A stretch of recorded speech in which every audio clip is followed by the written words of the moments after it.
করিম সাল্লাল্লাহু আলাইহি ওয়াসাল্লাম চিন্তা করেন, মক্কা নগরীতে যেহেতু আমি দাওয়াতের কাজ করতে পারছি না, আমি চলে যাই তায়েফে, দেখি হয়তো তায়েফের লোকেরা আমার দাওয়াত গ্রহণ করবে, তারা ঈমান আনবে। যায়েদ ইবনে হারেসা রাদিয়াল্লাহু তাআলা আনহুকে নিয়ে নবী করিম সাল্লাল্লাহু আলাইহি ওয়াসাল্লাম তায়েফে চলে যান। তায়েফে গিয়ে আবদে ইয়ালিল, মাসুদ আর হাবিব, এই তিন ভাই ছিল নেতাদের মধ্যে, তিনজন, এই তিন ভাইও নেতাদের মধ্যে ছিল। তায়েফ الحمد لله نحمده ونستعينه ونستغفره ونؤمن به ونتوكل عليه ونعوذ بالله من شرور أنفسنا ومن سيئات أعمالنا من يهده الله فلا مضل له ومن يضلله فلا هادي له وأشهد أن لا إله إلا الله وحده لا شريك له وأشهد أن سيدنا ومولانا محمدا عبده ورسوله صلى الله عليه وعلى آله وأصحابه وبارك وسلم تسليما كثيرا كثيرا. أما بعد فقد قال الله سبحانه وتعالى في كلامه المجيد: أعوذ بالله من الشيطان الرجيم. بسم الله الرحمن الرحيم. سبحان الذي أسرى بعبده ليلا من المسجد الحرام إلى المسجد الأقصى الذي باركنا حوله لنريه من آياتنا إنه هو السميع البصير. صدق الله مولانا العظيم وصدق رسوله النبي الأمي الكريم ونحن على ذلك من الشاهدين والشاكرين والحمد لله رب العالمين. সকলে দুরূদ শরীফ পাঠ করে اللهم صل على محمد وعلى آل محمد كما صليت على إبراهيم وعلى آل إبراهيم إنك حميد مجيد. اللهم بارك على محمد وعلى آل محمد كما باركت على إبراهيم وعلى آل إبراهيم إنك حميد مجيد. আল্লাহ তাআলার দরবারে শুকরিয়া যে আল্লাহ তাআলা আমাদেরকে জুমার নামাজ আদায়ের উদ্দেশ্যে মসজিদে আসার তৌফিক দান করলেন। আমরা সকলে শুকরিয়া আদায় করি আলহামদুলিল্লাহ। রমজান মাসের নিকটবর্তী সময়, আমরা রজব মাস চলছে।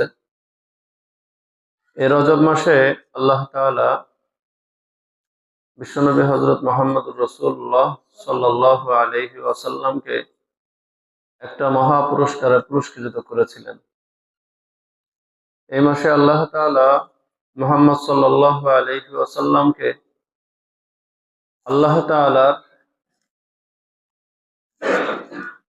জমিন থেকে সপ্ত আসমানের উপরে আল্লাহ তাআলার আরশ, একেবারে সৃষ্টির শেষ স্থানে আল্লাহ তাআলা মুহাম্মদ সাল্লাল্লাহু আলাইহি ওয়াসাল্লামকে নিয়েছিলেন।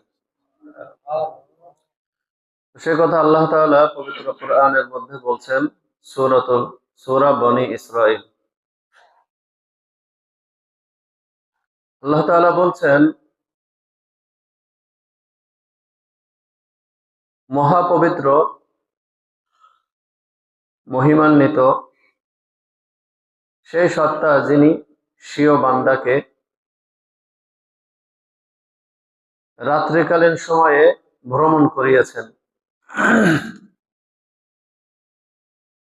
মসজিদে হারাম থেকে মসজিদে আকসা পর্যন্ত।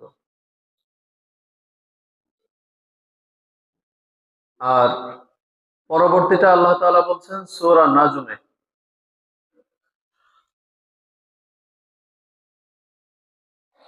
মেরাজের ঘটনার দুইটা স্তর ছিল।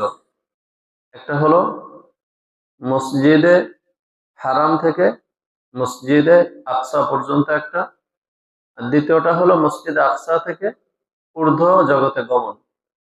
এই দুইটার দুই নাম। প্রথমটা যেটা মসজিদে হারাম থেকে বাইতুল্লাহ থেকে মসজিদে আকসা পর্যন্ত, এটা হলো ইসরা, এটাকে ইসরা বলা হয়। আর দ্বিতীয় অংশ যেটা মসজিদে আকসা থেকে ঊর্ধ্ব জগতে গমন, এটাকে বলা হয় মেরাজ। মুহাম্মদ সাল্লাল্লাহু আলাইহি ওয়াসাল্লামকে আল্লাহ তাআলা এই একটা মহা পুরস্কারে পুরস্কৃত করেছিলেন। তো এই যে মেরাজটা দিলেন, মেরাজের মতো একটা সম্মানিত বিষয় আল্লাহ তাআলা মুহাম্মদ সাল্লাল্লাহু আলাইহি ওয়াসাল্লামকে দান করলেন, এটার সময়টা কেমন ছিল আসলে? সময়টা ছিল এমন যে মুহাম্মদ সাল্লাল্লাহু আলাইহি ওয়াসাল্লাম নবুয়তি পাওয়ার পর থেকে নিয়ে যেদিন থেকে দাওয়াতের কাজ শুরু করছেন, সেদিন থেকেই নির্যাতন শুরু হয়েছে। প্রাথমিক পর্যায়ে মুহাম্মদ সাল্লাল্লাহু আলাইহি ওয়াসাল্লাম নিজে আঘাতপ্রাপ্ত হয়েছেন। পরবর্তীতে ওনার সাথে যারা ছিলেন তারাও আক্রান্ত হয়েছেন, দেশান্তরিত হয়েছেন। তো সর্বক্ষণ যা কিছুই হোক না কেন, মুহাম্মদ সাল্লাল্লাহু আলাইহি ওয়াসাল্লামের জন্য জীবন উৎসর্গকারী কিছু সাহাবী ছিলেন এবং নিজের আত্মীয় স্বজনদের মধ্যেও কিছু ব্যক্তিবর্গ ছিলেন। ষষ্ঠ হিজরিতে হযরত আবু বকর রাদিয়াল্লাহু তাআলা আনহু সহ আর অনেক সাহাবীরা হিজরতের উদ্দেশ্যে আবেসিনিয়ার দিকে রওনা দেন। আবু বকর রাদিয়াল্লাহু তাআলা আনহু ঘটনাক্রমে অন্য একজনের আশ্রয়ে থেকে যান মক্কায়, ওনাকে যেতে দেওয়া হয় না। পরবর্তীতে ওই ষষ্ঠ হিজরির পরে ষষ্ঠ হিজরি না, মানে নবুয়াতের ষষ্ঠ বছরে, ষষ্ঠ হিজরি না, নবুয়াতের ষষ্ঠ হিজরিতে মুহাম্মদ সাল্লাল্লাহু আলাইহি ওয়াসাল্লামকে শিয়াবে আবি তালেবের মধ্যে গৃহবন্দী করে দেওয়া হয়, একঘর করে দেওয়া হয়, সমাজ থেকে বিচ্যুত করে দেওয়া হয়। 3 বছর পর্যন্ত ওই শিয়াবে আবি তালেবের মধ্যে অবস্থান করেন। সময়টা ছিল খুবই নাজুক সময়। সাহাবীদের অবস্থা এমন ছিল, এক সাহাবী বলছেন, আমি রাতের বেলায় বের হয়েছি, আমার পায়ের নিচে একটু ভিজা মতো কি যেন পড়ছিল, আমি ওটা উঠাই খেয়ে ফেলছি। আমি আজও বলতে পারি না আমি কি খেয়েছিলাম সেদিন। কতটা ক্ষুধার তাড়নায় এই কাজ হতে পারে আমরা কল্পনা করতে পারি, যে পায়ের নিচে একটা ভিজা কি যেন পড়ছে, ওটা উঠায় খেয়ে ফেলছেন, কিন্তু উনি বলতে পারেন না উনি কি খেয়েছেন। এক টুকরো চামড়া পেয়েছিলেন একজন, ওই চামড়া ধুয়ে শুকায়ে চূর্ণ করে তারপরে খেয়েছেন চামড়া। একটা খেজুরের দানা 1 সপ্তাহ পর্যন্ত খেয়েছেন, ওই মুখে দিয়ে শুধু চুষছেন। শিহাবে আবি তালেবের অবস্থা এত করুণ ছিল। বাচ্চাদের, এখন ফিলিস্তিনে যেমন বাচ্চাদের আর্তনাদ, ক্ষুধার যন্ত্রণা, শিহাবে আবি তালেবের মধ্যে এরকম বাচ্চাদের ক্ষুধার যন্ত্রণা ছিল, বড়দের তো ছিলই, বাচ্চাদের ক্ষুধার যন্ত্রণা এটা আরো মারাত্মক। বাবা মা নিজেরা না খেয়ে থাকতে পারে, কিন্তু বাচ্চাদের ক্ষুধার যন্ত্রণা বাবা মা সহ্য করতে পারে না। শিহাবে আবি তালেব থেকে বের না হতে হতেই রাসূলুল্লাহ সাল্লাল্লাহু আলাইহি ওয়াসাল্লামের স্ত্রী হযরত খাদিজাতুল কুবরা রাদিয়াল্লাহু তাআলা আনহা এবং চাচা আবু তালেব, এই দুইজনের ইন্তেকাল হয়ে যায়। এই দুইজন ব্যক্তি ছিল এমন যে বাহিরে যত কষ্টই করুক না কেন একজন পুরুষ যখন ঘরে এসে স্ত্রীর কাছ থেকে সান্ত্বনামূলক কোনো কথা পায় বা স্ত্রীর কাছ থেকে কোনো ভালো আচার ব্যবহার পায়, তখন স্বামীরা বাহিরের সমস্ত কষ্ট কিন্তু ভুলে যায়। এটা বাস্তবতা এটা। আর স্বামীরা বাহিরে যত শান্তিতেই থাকুক না কেন, ঘরে এসে যদি দেখে যে একটু অশান্তি, তাহলে বাহিরের সমস্ত শান্তিগুলি অশান্তিতে রূপ নেয়। এজন্য রাসূলুল্লাহ সাল্লাল্লাহু আলাইহি ওয়াসাল্লামের যে স্ত্রী ছিলেন হযরত খাদিজাতুল কুবরা রাদিয়াল্লাহু তাআলা আনহু, তিনি ছিলেন ঘরের সান্ত্বনা এবং রাসূলুল্লাহ সাল্লাল্লাহু আলাইহি ওয়াসাল্লামের সবচেয়ে প্রিয় স্ত্রী। হযরতে আয়েশা রাদিয়াল্লাহু তাআলা আনহা মাঝে মাঝে খাদিজাতুল কুবরা রাদিয়াল্লাহু তাআলা আনহাকে একটু খাটো করে উপস্থাপনের চেষ্টা করতেন। মানে রসুলকে একদিন বলছেন, আপনি ওই বুড়িটাকে এখনো স্মরণ করেন? তখন তো খাদিজাতুল কুবরা রাদিয়াল্লাহু তাআলা আনহার বয়স ছিল 40, যখন রাসূলুল্লাহ সাল্লাল্লাহু আলাইহি ওয়াসাল্লাম বিবাহ করেছিলেন। তো আর রাসূলুল্লাহ সাল্লাল্লাহু আলাইহি ওয়াসাল্লামের যত সন্তান হয়েছেন সব খাদিজার থেকেই হয়েছে। হ্যাঁ, তো রাসূলুল্লাহ সাল্লাল্লাহু আলাইহি ওয়াসাল্লাম আয়েশাকে উত্তর দিচ্ছেন, আয়েশা তুমি আমার সুখের সময়ের স্ত্রী, আর খাদিজা ছিল আমার দুঃখের সময়ের স্ত্রী। খাদিজাতুল কুবরা রাদিয়াল্লাহু তাআলা আনহু এদিক মুসলমানদের ভিতরে, মানে সর্বপ্রথম যারা মুসলিম হয়েছিলেন মহিলাদের মধ্যে সর্বপ্রথম খাদিজাতুল কুবরা রাদিয়াল্লাহু তাআলা আনহাই হয়েছিলেন। আর ইসলামের দাওয়াতও সর্বপ্রথম খাদিজাতুল কুবরা রাদিয়াল্লাহু তাআলা আনহাই পান। হ্যাঁ, রাসূলুল্লাহ সাল্লাল্লাহু আলাইহি ওয়াসাল্লাম সর্বপ্রথম হযরত খাদিজাকেই ইসলামের দাওয়াত দেন। রাসূলুল্লাহ সাল্লাল্লাহু আলাইহি ওয়াসাল্লাম যখন নবুয়াতি লাভ করেন, তখন নবীর অবস্থা ছিল খুবই করুন, মানে নবী করিম সাল্লাল্লাহু আলাইহি ওয়াসাল্লাম ভয়ে মানে জান জান যায় যায় এমন অবস্থা, গায়ে জ্বর চলে আসছিল।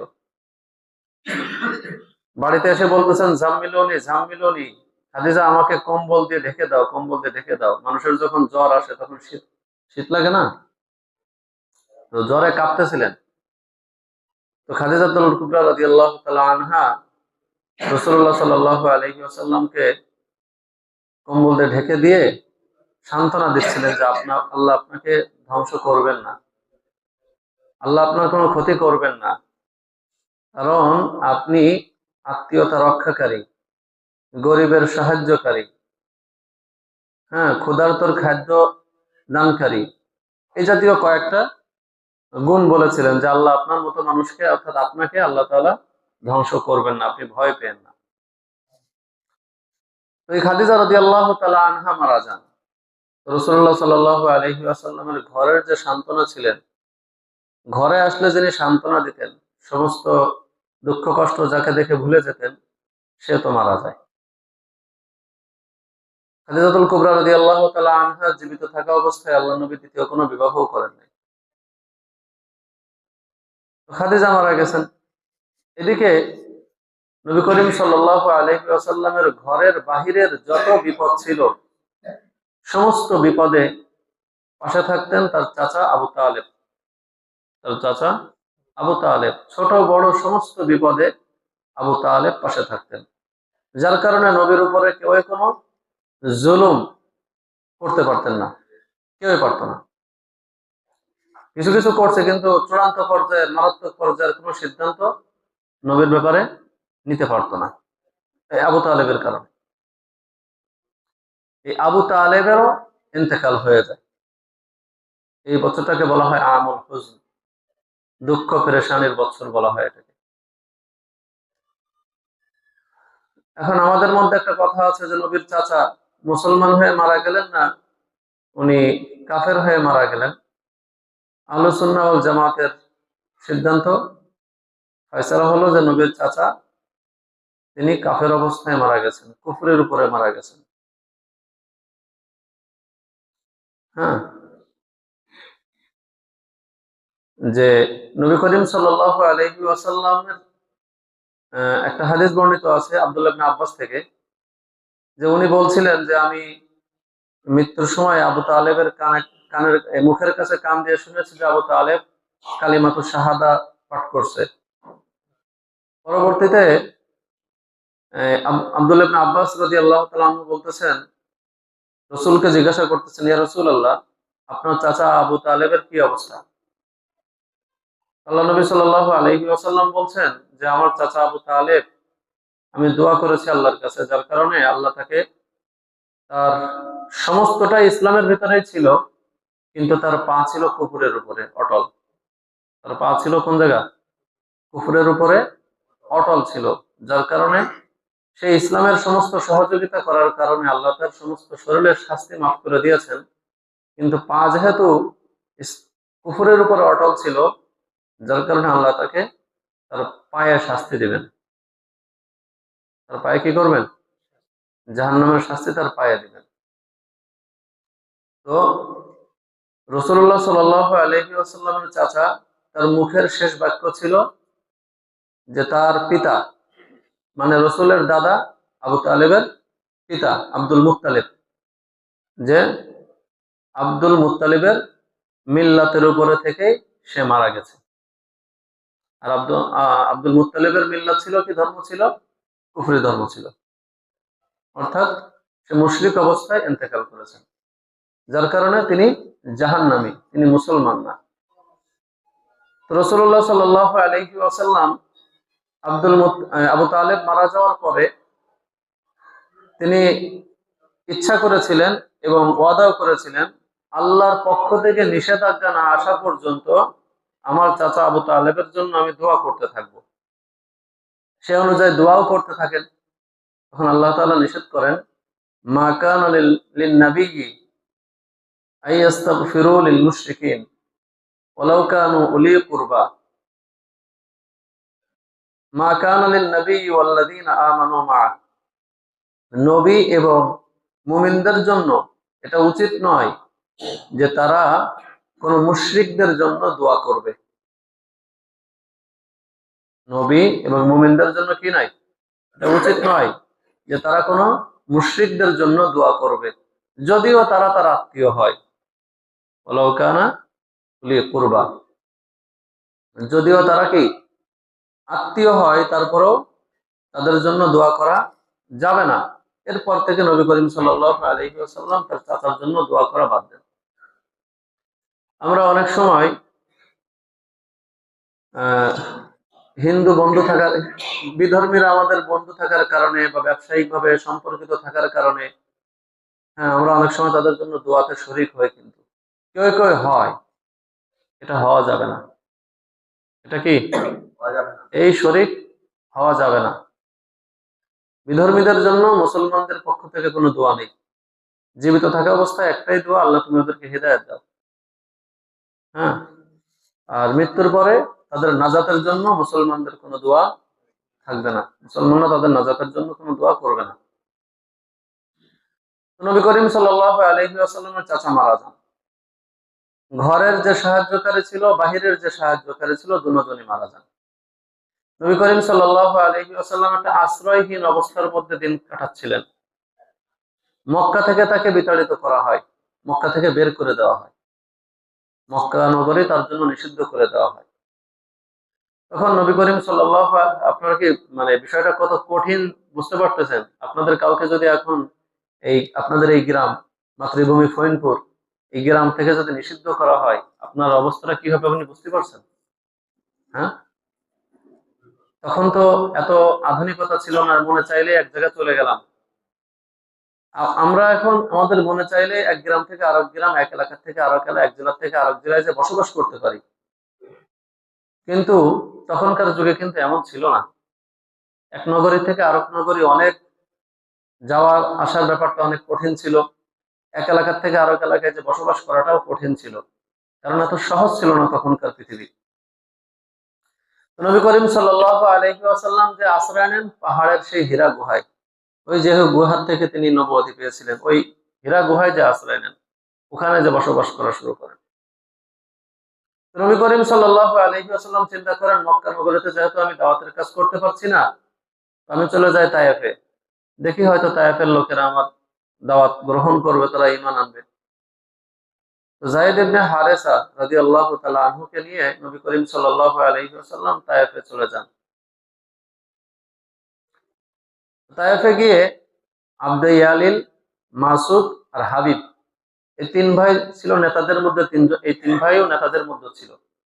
তায়েফের যারা নেতৃত্ব স্থানীয় ছিল তাদের মধ্যে এই তিন ভাইও ছিল, আবদে ইয়ালিল, মাসউদ আর হাবিব। নবী করিম সাল্লাল্লাহু আলাইহি ওয়াসাল্লাম চিন্তা করেন যে যাই ওদেরকে দাওয়াত দিই, যদি ওরা দাওয়াত গ্রহণ করে তাহলে ইসলামের জন্য সহজ হবে, আমার জন্য ভালো হবে। নবী করিম সাল্লাল্লাহু আলাইহি ওয়াসাল্লাম যে তাদের একজনকে দাওয়াত দিলেন, সে বললেন, উত্তর দিলেন যে আল্লাহ তাআলা তোমাকে হয়তো নবী বানিয়েছেন এই বাইতুল্লাহর গিলাফ ছিদ্র করার জন্য, ফাড়ার জন্য হয়তো তোমাকে নবী বানিয়েছেন, তাই না? আরেকজন বলল যে আল্লাহ বুঝি তোমাকে ছাড়া আর কাউকে পায় নাই নবী বানানোর জন্য। তৃতীয় জন বলল যে তোমার সাথে আমি কথা বলতেই রাজি না, কারণ যদি আল্লাহ তোমাকে বাস্তবেই নবী বানায় তাহলে তোমার কথা না শুনলে আমার বিপদ আছে, আর যদি তুমি নবী না হও তো তোমার কথা শুনলে আমি প্রতারিত হব, এই জন্য তোমার সাথে কথা বলতেই চাই না। এতটুকু হলেই তো যাও, মেনে নেওয়া যেত। নবী করিম সাল্লাল্লাহু আলাইহি ওয়াসাল্লামকে তো কোনো আপ্যায়ন করলেন না, তাদের কথাও শুনলেন না। 3 নম্বরে তারা যে কাজটা করলেন সেটা হলো, তায়েফের যে দুষ্টু ছেলেরা ছিল, এটা সব সমাজে কিছু দুষ্টু ছেলেরা থাকে, এই দুষ্টু ছেলেদেরকে লেলায় দিল, যাও তোমরা মোহাম্মদকে, এই পাগলটাকে পাথর নিক্ষেপ করে তায়েফ থেকে বের করে দাও। দেখবেন সমাজের মধ্যে, প্রত্যেক সমাজে এমন কিছু ছেলে থাকে, এমন কিছু লোক থাকে, এদের না আছে নিজেদের কোনো ভবিষ্যৎ, এরা সামান্য লাভ চোখে দেখলেই যে কোনো অন্যায় কাজ এরা করতে পারে। আপনি মনে করছেন আপনার সমাজে না, আপনার সমাজেও আছে। এদেরকে হয়তো একটা চকলেট ধরাই দিবেন, হয়তো বা একটা বিড়ি ধরাই দিবেন, না হয় 1 কাপ চা খাওয়াবেন।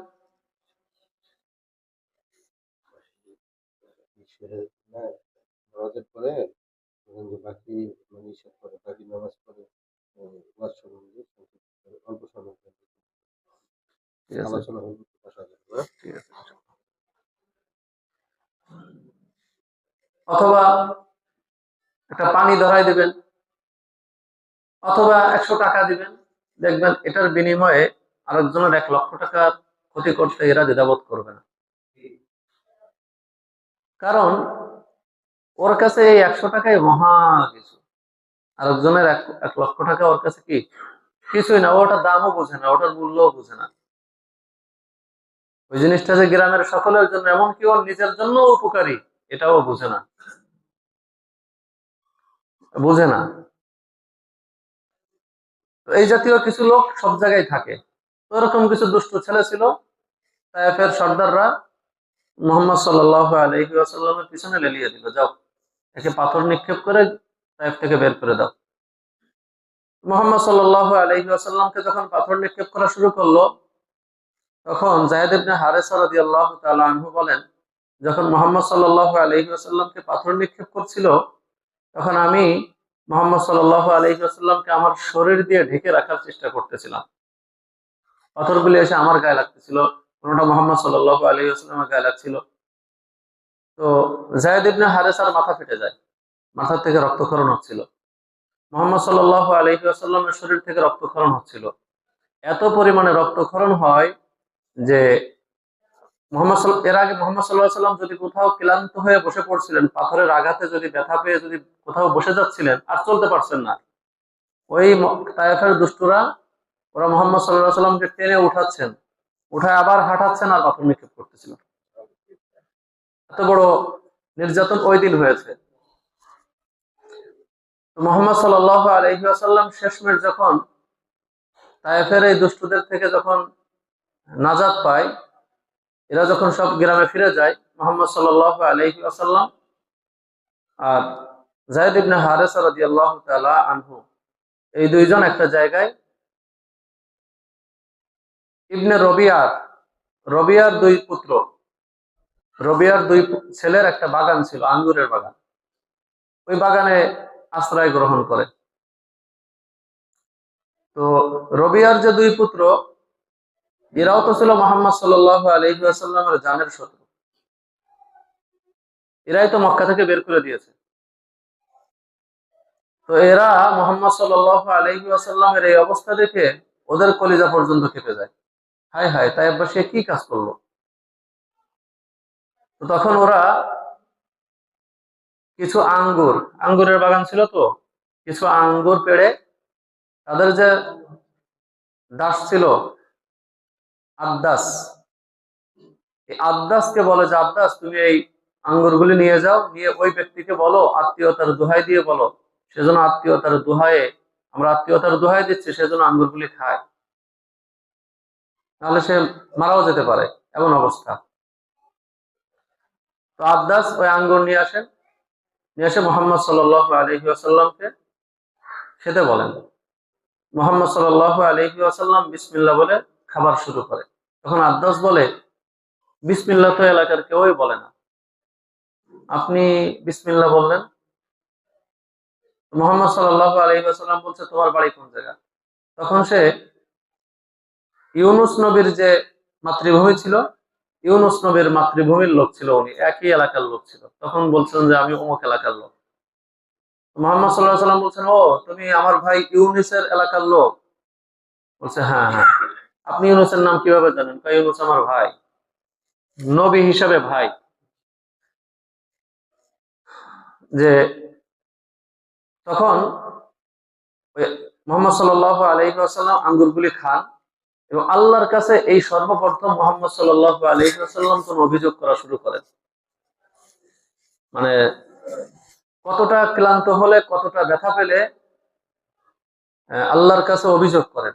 মুহাম্মদ সাল্লাল্লাহু আলাইহি ওয়াসাল্লাম ইতিপূর্বে কখনো আল্লাহর কাছে এমন কথা বলেন নাই যে আল্লাহ, আপনি কি আমাকে কোনো দূরবর্তী শত্রুর কাছে আমাকে পাঠাইলেন?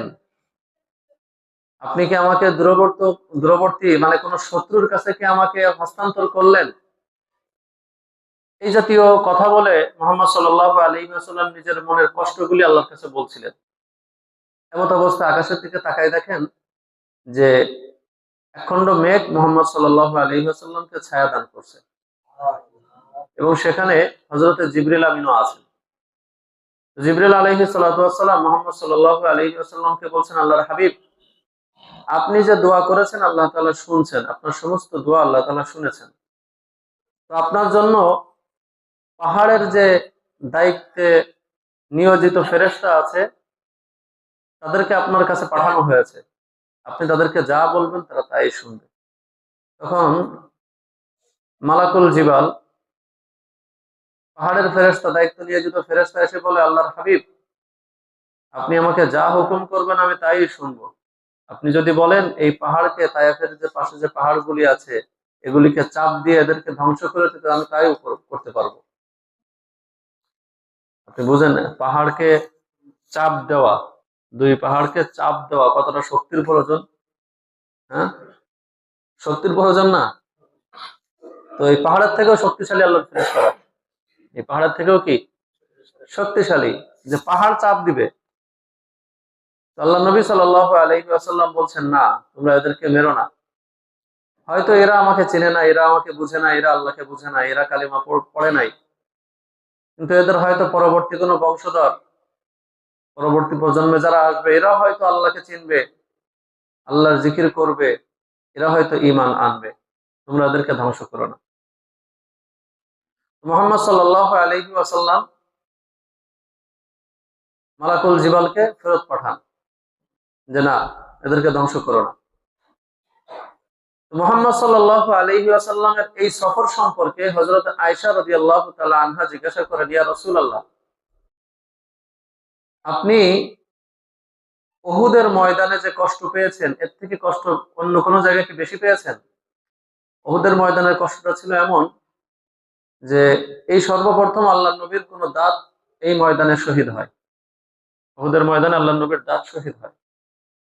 উহুদের ময়দানে আল্লাহ নবী সাল্লাল্লাহু আলাইহি ওয়াসাল্লামের 70 জন সাহাবী মারা যায়।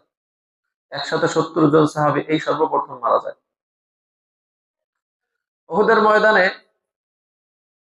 আল্লাহ নবী সাল্লাল্লাহু আলাইহি ওয়াসাল্লামের মাথার ভিতরে লোহার কড়া ঢুকে যায়। উহুদের ময়দানে আল্লাহ নবী সাল্লাল্লাহু আলাইহি ওয়াসাল্লাম বেহুশ হয়ে পড়ে যান আঘাতের ব্যথা সহ্য না করতে পেরে। তো উহুদের ময়দানটা ছিল আল্লাহ নবীর জন্য খুবই মারাত্মক একটা সময়, যে ময়দান থেকে ঘোষণা আসে যে মুহাম্মদ সাল্লাল্লাহু আলাইহি ওয়াসাল্লাম মারা গেছেন। আল্লাহ নবী সাল্লাল্লাহু আলাইহি ওয়াসাল্লাম বলেন যে এটার থেকেও বেশি কষ্টের ছিল, এটার থেকেও বেশি কষ্টের ছিল তায়েফের সফর। এটার থেকেও বেশি কষ্টের ছিল তায়েফের সফর। তায়েফ থেকে যখন ফিরলেন, ফিরে যে মক্কায় যাবেন, মক্কায়ও তো জায়গা নাই, মক্কায় নিষিদ্ধ করা হয়েছে। মুহাম্মদ সাল্লাল্লাহু আলাইহি ওয়াসাল্লাম সেই গারে ফিরে গেলেন, গারে হিরায় ফিরে গেলেন, হীরা গুহায় ফিরে গেলেন। ওখান থেকে মুহাম্মদ সাল্লাল্লাহু আলাইহি ওয়াসাল্লাম 3 জন ব্যক্তির কাছে নিরাপত্তা চেয়ে পাঠাইলেন যে আপনাদের আশ্রয়ে আমি মক্কায় অবস্থান করতে চাই। 2 জন অস্বীকার করলেন। একজন ছিলেন মুতাইম ইবনে আদি। মুতাইম ইবনে আদি এই ব্যক্তি মুহাম্মদ সাল্লাল্লাহু আলাইহি ওয়াসাল্লামকে নিরাপত্তা দান করলেন। তার আশ্রয়ে মুহাম্মদ সাল্লাল্লাহু আলাইহি ওয়াসাল্লাম মক্কায় অবস্থান করা শুরু করলেন। মুহাম্মদ সাল্লাল্লাহু আলাইহি ওয়াসাল্লামের চতুর্দিক যখন সংকীর্ণ হয়ে যায়, সব দিক থেকে যখন মুহাম্মদ সাল্লাল্লাহু আলাইহি ওয়াসাল্লাম বিপদগ্রস্ত, সব দিক থেকে যখন আল্লাহ তাআলা মুহাম্মদ সাল্লাল্লাহু আলাইহি ওয়াসাল্লামকে পরীক্ষা নিয়ে ফেললেন, হাদিসের মধ্যে আসছে আসাদ্দু বালা আল আম্বিয়া, যে আল্লাহ তাআলা দুনিয়ার মধ্যে যত মানুষকে বালা মুসিবত দান করেন, তাদের মধ্যে সবচাইতে বেশি বালা মুসিবত দান করেছেন নবীদেরকে। সবচাইতে বালা মুসিবত কাদেরকে বেশি দান করেছেন? নবীদেরকে বেশি দান করেছেন। এরপরে নবীদের অনুসারী যারা, যে যত নবীকে বেশি অনুসরণ করবে, আল্লাহ তাকে তত বেশি পরীক্ষাও করবেন। আসাদ্দু বালা আল আম্বিয়া সুম্মাল আমসাল। এজন্য যারা বেশি ঈমানদার, যারা বেশি নামাজি, যারা পাক্কা মুমিন, তাদের পরীক্ষাটাও কিন্তু তত কঠিন হয়। আর মুমিনরা সেই পরীক্ষায় ধৈর্য হারা হয় না। মুমিনরা সেই পরীক্ষায় কি হয় না? ধৈর্য হারা হয় না। মুমিনদের জন্য ওই পরীক্ষা কষ্টের হয় না। যদিও বাহ্যিকভাবে কষ্ট দেখা যায়, কিন্তু আন্তরিকভাবে সেই মুমিনরা কি থাকে? খুশি থাকেন। হযরত আইয়ুব আলাইহিস সালাতু ওয়াস সালামের উপরে যে অসুস্থতা এসেছিল, দীর্ঘ সময় না, কিন্তু আইয়ুব আলাইহিস সালামের মুখে কোনো তো অভিযোগ ছিল না। উনি আল্লাহর কাছে একটাই দোয়া করেছিলেন যে আল্লাহ, আমার শরীর থেকে যদি কোনো পোকা পড়ে যেত, পোকাটা উঠে আবার শরীরের মধ্যে দিতেন যে খা। আপনারা বুঝেন কতটা কত কঠিন বিষয়। শরীর থেকে যদি কোনো পোকা নিচেই পড়ে যেত, ওই পোকাটা উঠে আবার শরীরে উঠাই দিতেন, খা, তুই খাইতে থাক, তুই খাইতে থাক। আল্লাহর কাছে শুধু দোয়া করছিলেন যে আল্লাহ, আমার জিহ্বাটা আপনি খালি রাখেন, যাতে এই জিহ্বা দিয়ে আমি আপনার জিকির করতে পারি। তো মুমিনরা যত বিপদেই পড়ুক না কেন, এরা কখনো কি হয় না? আল্লাহর প্রতি অভিযোগ তোলে না, আল্লাহর কাছে অভিযোগ করেন না, আন্তরিকভাবে কখনো দুঃখিত হয় না, ধৈর্য হারা হয় না। বাহ্যিকভাবে বিপদ দেখা গেলেও আন্তরিকভাবে তারা সন্তুষ্ট থাকে আল্লাহর ফয়সালার উপরে। এটা মুমিনদের পরিচয়। আর যদি দেখেন যে না, আপনি ছোটখাটো বালা মুসিবতে ধৈর্য হারা হয়ে যাচ্ছেন, বুঝবেন যে এটা আপনার জন্য পরীক্ষা হিসাবে আসে নাই, এটা আপনার জন্য মুসিবত হিসেবে আসছে। এটা আপনাকে আল্লাহ তাআলা আপনার মানে আল্লাহর প্রিয় করার জন্য এই মুসিবত আসে নাই। এটা আল্লাহর পক্ষ থেকে একটা শাস্তি হিসেবে আপনার কাছে আসছে। আর যদি দেখেন যে না, বিপদ আপদের মধ্যে থাকার পরেও আন্তরিকভাবে আপনি সন্তুষ্ট আল্লাহর প্রতি, তাহলে বুঝবেন যে না, আল্লাহ আপনাকে পরীক্ষা নিচ্ছেন, আপনি পরীক্ষায় জয় লাভ করতেছেন। এটা একটা নিদর্শন। মুহাম্মদ সাল্লাল্লাহু আলাইহি ওয়াসাল্লামের যখন দুনিয়া সংকীর্ণ হয়ে গেল একেবারে চতুর্দিক থেকে বাহ্যিক ভাবে, তখন আল্লাহ রাব্বুল ইজ্জত এক রাতে মুহাম্মদ সাল্লাল্লাহু আলাইহি ওয়াসাল্লামকে পূর্ব আকাশে আল্লাহর কাছে সফরে যাওয়ার জন্য ফেরেশতাকে পাঠাইলেন। এটা থেকে মিরাজের সফর শুরু। তো পুরস্কার হিসাবে আল্লাহ তাআলা এই মেরাজের সফর আল্লাহ তাআলা দান করলেন। এই মেরাজ নামক একটা মুজিজা, এই মেরাজ নামক একটা সম্মানের জিনিস আল্লাহ তাআলা মুহাম্মদ সাল্লাল্লাহু আলাইহি ওয়াসাল্লামকে দান করলেন। তো এটাই ছিল মেরাজের পূর্বের অবস্থা। তো মানুষ যখন কোনো বিষয়ে কোনো কষ্ট করে, আল্লাহ তাআলা তাকে পুরস্কৃত করেন। তো মেরাজটা একটা পুরস্কারও বলা যেতে পারে। তো যাই হোক, ইনশাআল্লাহ মেরাজ সম্পর্কে, মেরাজের মূল ঘটনা ইনশাআল্লাহ আগামী সপ্তাহে আলোচনা করব।